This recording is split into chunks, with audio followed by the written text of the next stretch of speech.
Di tengah gelombang suara yang tak henti menuntut didengar, lahirlah seorang pemuda dari Jambi, tanah air yang mungkin tak menandai gemuruh, tapi menyimpan sepi yang mengeras menjadi kesadaran.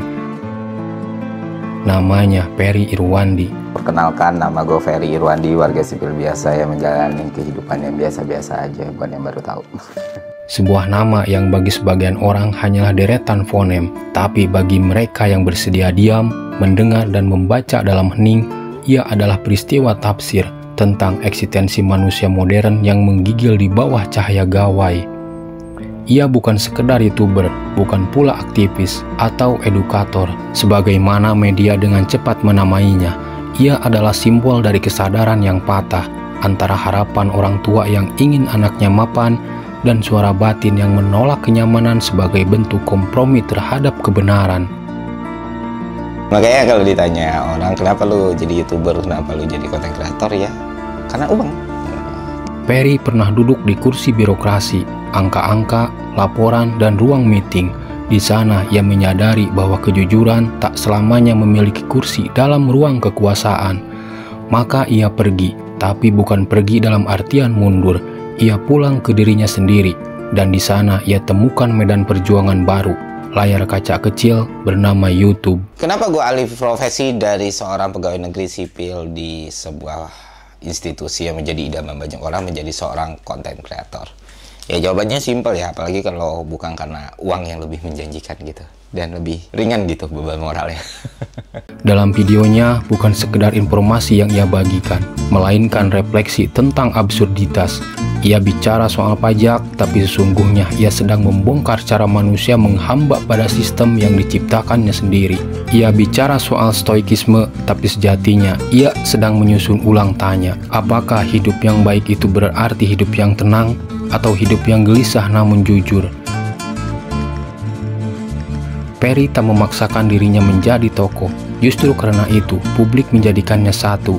Ia tak mengejar viralitas, tapi viralitas menghampirinya, seperti bayang-bayang yang datang pada cahaya yang enggan dipamerkan. Dengan segala kerendahan hati meminta kepada kalian semua untuk menonton video ini sampai habis. Ia pernah duduk dalam ruang podcast yang besar itu, close the door, tapi ia tak membuka pintu untuk kemegahan. Ia justru membukakan pintu-pintu kecil dalam pikiran penonton, tentang ketakutan, tentang keikhlasan, tentang luka yang diwariskan dari sistem pada jiwa-jiwa yang sedang tumbuh. Di dunia yang menawarkan validasi lewat likes dan views, Ferry memilih menjadi kutub sunyi. Ia bicara tentang pendidikan, tapi lebih dari itu, ia mempertanyakan, pendidikan macam apa yang kita wariskan bila anak-anak kita hanya diajarkan cara memanjat, tapi tak pernah diajarkan bagaimana turun dengan elegan. Ia membentuk Malaka Project bukan sebagai proyek ego, tapi sebagai jalan sunyi untuk meruntuhkan menara gading yang bernama nasib. Ferry tahu bahwa dunia tak butuh lebih banyak orang pintar. Dunia butuh lebih banyak orang yang mau berpikir, bukan untuk benar, tapi untuk sadar. Ferry Irwandi dalam banyak aspek adalah kritik yang hidup. Ia adalah teks terbuka yang tak selesai dibaca. Setiap videonya bukan ajakan untuk percaya, melainkan tantangan untuk menggugat. Ia bukan penceramah, ia bukan penyuluh, ia hanya manusia biasa yang tidak ingin menjadi luar biasa, tapi ingin hidup dalam kesadaran bahwa menjadi manusia pun sudah cukup sakral untuk diperjuangkan. Dan kini saat ia berkata, "Saya baik-baik saja," kita bertanya, benarkah? Atau itu hanya sekedar penghiburan yang kita pakai agar tidak merasa bersalah telah menjadi penonton dalam kehidupan orang lain? Di era ketika semua ingin bicara, ia memilih menjadi jeda. Ia tidak menjual solusi karena ia tahu pertanyaan yang tak selesai jauh lebih mendalam daripada jawaban yang cepat. Ferry Irwandi bukan tentang siapa dia, tapi tentang siapa kita setelah mendengarkannya.